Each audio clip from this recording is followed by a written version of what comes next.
Everybody, this is Johnny Seville from Acorn Wealth Corp, and this is your executive summary for stock setups for Thursday. We're just going to so basically there's not much going on with the S&P 500 today. Again, as we talked about in trading room last night, it's been a pretty directionless, pretty directionless move. As we run up against the 200-day moving average on the S&P 500.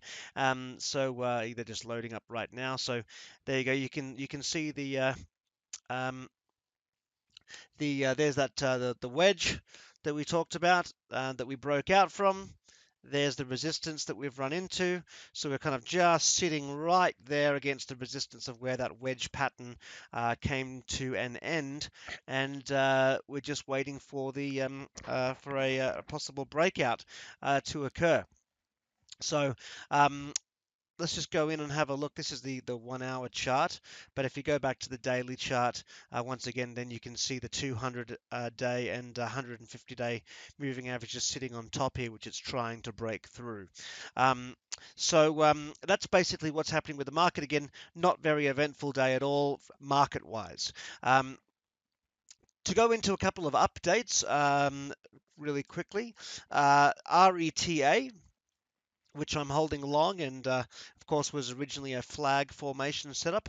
It seems to be trying to build some strength here, some nice closes over the last week. Again, right at the top of the range, apart from that one candle and a hammer candle today. So just edging higher, waiting to see if that can break out, and obviously got that target up there of 91.33.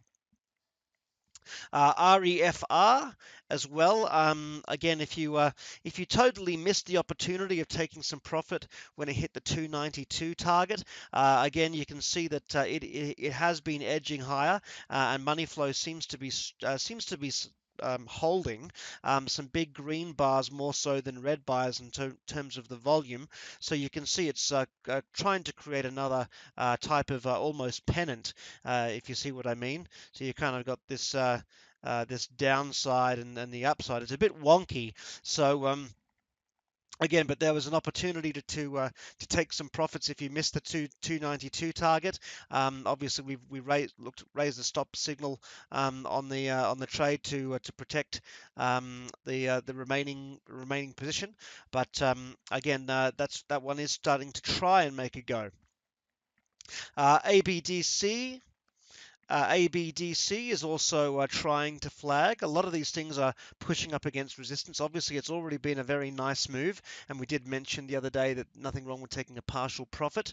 But it is certainly pushing now, and I would at least look at raising the stop signal to 733 just to lock in a profit there if for some reason the whole market was to turn around. VSM also is one that actually triggered its entry signal today, just breaking with a possible flag breakout. Again, 40.73 is the target there, just breaking through its entry signal of what was it, around $38.03, I think it was. And FII also broke through its entry signal today as the wedge breakout, heading towards its first target of 28.93. So those two triggering off today. So just there's a quick snapshot of a couple things to look at. Now, for those of you, look, I mean, there's plenty of long trades we've been discussing, and I know that a lot of you are option traders and prefer to trade the larger stocks. But so just a couple of things to be aware of, like for those of you that are a bit more of the aggressive traders, as I said, I like the lower price stocks. I mean, we'll touch anything from 50 cents to $500. We don't really care what the price of the stock is, but I really like the fallen angel strategy. I really like the fallen angel setups, and again, I find about 4 or 5 of these every day. So just for those of you that are interested, These are a couple of fallen angel speculative trades I took today. Again, my risk tolerance is high. I'm quite happy to take risk. SN, it was actually one of our fallen angel students that sent in SN to me as a question last night after trading room. So I took a look at it. As you can see, it's got a nice little curved bottom to it. You can see that the money flow is moving nice and straight up, and it's just broken out of the horizontal resistance. So I took a position in SN towards the end of the day here, just around base. All of these were basically triggered around the same price that they closed at. So I've bought into SN. I'm looking at a possible first target of at least $1. We may be able to run up to around that 93 cents mark. Um, Okay, and my stop signal, and of course the longer term target, of course, is a return all the way up to the top of this channel, which would take us to say 293. So there can be some longer term, much more aggressive targets there. So, but anyway, that's at least the first area we'd look at. And a stop signal I have is 0.395, so 39.5 cents is where I have my stop loss on that one. The other ones I bought VSI. VSI has a whole bunch of insider buying. You may remember this one from previous times because this was a stock we had a lot of success with last year. But again, again you can see that big buying, 440%, 208% around the $5 mark. Then there was even more buying later in the year at $11 and $12 from the CEO and director, and then the stock got whacked back down to 5. So anyway, so I've jumped back into it. The money flow's recovered, and I've got a stop at 490. First target of 623, second target of 777 or higher. This is again a momentum setup. And the other one I've got here is AXON was another one I bought today. Again, you can see these very similar kind of patterns, right? Because this is again from my Fallen Angel strategy, and so they will look similar. And AXON actually came up on as an entry for me a number of days ago on Friday, February 1st at $1.11. I chose to jump into CLDX and ONTX instead, which was uh, which was fine. But AXON was one I've been watching closely, and the reason why I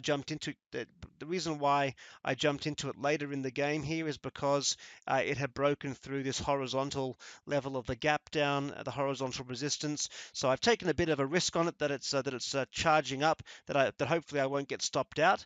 But again, I'm not afraid of getting stopped out. It's and I'm not I'm just looking for opportunities where the strategy is seems to be clear. And again, there's some significant insider buying there where you've got 1, 2, 3, 4, 5, 6, 7, 8 different insiders, it appears, that have all added 10 million each. And 1, 2, 3, 4, 5, 6, 7, 8 insiders that have all added 25 million each, unless they're all just the same person with different companies that they're buying from. Either way, it's a hell of a lot of money going into it. And as you can see, this is all around $1.75 all the way down to $1. And uh, and so here we are, right around $1. So AXON I bought as kind of a longer term speculation, as a lot of these, all of these three are, and they're all ones I bought for the same reason back in 2018. And then you can see that they had nice run ups before. So again, it's always good to have targets in mind though.